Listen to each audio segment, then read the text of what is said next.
నా పేరు పిల్లి సుధాకర్. నేను తెలంగాణ మాలమాల రాష్ట్ర అధ్యక్షుడిని. జాతీయ మాలమాల ఆధ్వర్యంలో చెలో ఢిల్లీలో కార్యక్రమంలో భాగంగా ఈరోజు ఇక్కడ రావడం జరిగింది.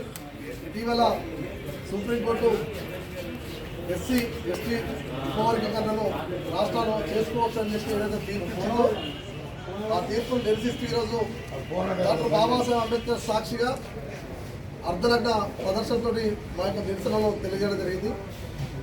మేము అడుగుతాను సుప్రీంకోర్టు ద్వారా ఆర్టికల్ 341 అనేది రిజర్వేషన్లు పొందుపరచడం జరిగింది.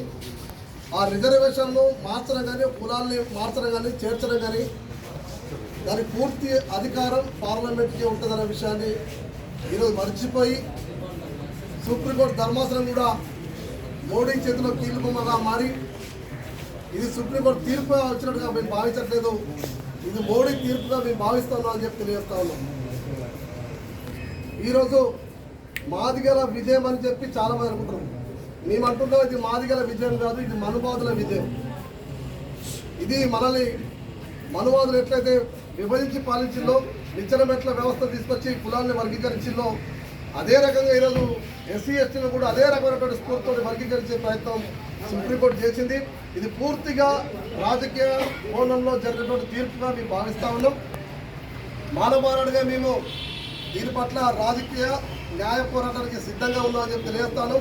రాజకీయంగా ఈరోజు ఏ రాజకీయ పార్టీలు అయితే వర్గీకరణ మద్దతు తెలుపుతున్నాయో, ఏ రాజకీయ పార్టీలు అయితే మనల్ని అణచివేయాలని చూస్తున్నాయో వారికి తగిన గుణపాఠం చెప్పే విధంగా మా భవిష్యత్ కార్యాచరణ ఉండబోతుందని చెప్పి కూడా తెలియజేస్తూ ఆయా పార్టీలకు కూడా మేము హెచ్చరిస్తూ ఉన్నాం. మాలల ఓట్లతో గెలిచిన రాజకీయ పార్టీలు కావచ్చు, మాలల ఓట్లతో గెలిచినటువంటి ప్రజాప్రతినిధులు కావచ్చు, మీరు ఇప్పటికైనా చిత్తశుద్ధితో వ్యవహరించండి, ఏకపక్షంగా వ్యవహరించొద్దు. డాక్టర్ బాబాసాహెబ్ అంబేద్కర్ ఆశించిన ఆశయాలు మీరు తోట్లు పొడిచే విధంగా మీ యొక్క తీర్పు, మీ యొక్క వ్యవహార శైలి ఉందనే విషయాన్ని మేము గుర్తు చేస్తా ఉన్నాం. దాన్ని మార్చుకోకపోతే ఈ రాష్ట్రంలో మానవ ఆగ్రహ జ్వాలలకు ఈ యొక్క పార్టీలు భస్మమవుతాయని చెప్పి ఈ సందర్భంగా హెచ్చరిస్తా ఉన్నాం. అంతేకాకుండా ఈరోజు ఏదైతే తీర్పు ఇచ్చారో ఈ తీర్పును బేస్ చేసుకుని గౌరవ ముఖ్యమంత్రి గారు రేవంత్ రెడ్డి గారు అసెంబ్లీలో అక్కడ పూర్తి స్థాయి తీర్పు 7 జడ్జిలు చదవకముందే ఈ రాష్ట్రంలో ఈ దేశంలో వర్గీకరణ నేనే మొట్టమొదటిగా అమలు పరుస్తా అని చెప్పి ఆర్డర్ తీసుకొస్తా అని చెప్పి చెప్పడం జరిగింది. అయ్యా రేవంత్ రెడ్డి గారు, మీరు మాలలు ఓట్లతో గెలవలేదా? మాలలు మీకోసం పనిచేయలేదా? ఈ రాష్ట్రంలో మాలలు మొత్తం కూడా ఏకపక్షంగా వన్ సైడ్గా కాంగ్రెస్ పార్టీ గెలుపు కోసం కృషి చేసిన విషయం మీరు మర్చిపోవడం నిజం కూడా దౌర్భాగ్యం అని చెప్పి ఈ సందర్భంగా తెలియజేస్తాను. ఏ రకంగా మీరు వర్గీకరణ చేస్తారు? ఏ ఆధారంతో వర్గీకరణ చేస్తారు? రాష్ట్రాలకు హక్కు ఇచ్చిందని చెప్పి ఈరోజు సుప్రీంకోర్టు చెప్పింది, కానీ చాట్ల తౌడు పోసి కుక్కలు వేసిన తీరుగా ఈరోజు మా యొక్క బతుకులు ఉన్నాయనే విషయం గుర్తు చేస్తా ఉన్నాం. ఈరోజు ఒక హేతుబద్ధమైన లెక్కలు లేవు, శాస్త్రీయమైనటువంటి లెక్కలు లేవు. ఈరోజు మాలల జనాభా ఎంత, మాదిగల జనాభా ఎంత, ఉపకులాల జనాభా ఎంత స్పష్టమైనటువంటి లెక్కలు ఎక్కడ లేకుండానే మీరు ఈరోజు ఈ రకమైనటువంటి ప్రకటన చేయడం ఎంతవరకు సబబు అని చెప్పి సందర్భం మేము తెలియజేస్తా ఉన్నాం. ఇప్పటికైనా మీ వ్యవహారాలను మార్చుకోండి. వర్గీకరణ విషయంలో మీరు తొందరపాటు చర్యలు పాల్పడితే మాలలు చాలా తెలివికల వాళ్ళు, అదే రకమైన ఉద్యమ వీరులు కూడా. మాలలు గతంలో చంద్రబాబు దింపినాం, గతంలో కేసీఆర్ దింపినాం, రేవంత్ రెడ్డి ఎక్కించినాం. మాకు దింపడం తెలుసు, ఎక్కడం తెలుసు అనే విషయం మేము గుర్తు చేస్తూ ఉన్నాం. అంతేకాకుండా ఈ యొక్క వర్గీకరణ పట్ల మేము ఒకటే చెప్పవస్తున్నాం. ఈరోజు ఉపకులాల పరిస్థితి ఎట్లుందో మీరు ఒకసారి గమనించాలి. ఈరోజు మీకు కొన్ని సంవత్సరాలుగా లెక్కలు బయటపెట్టండి.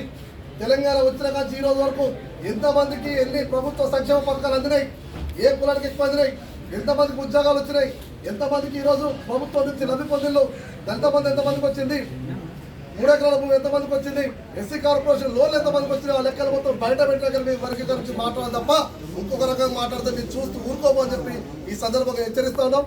వర్గీకరణ అనేది ఇది పార్లమెంటుకు సంబంధించిన అంశం.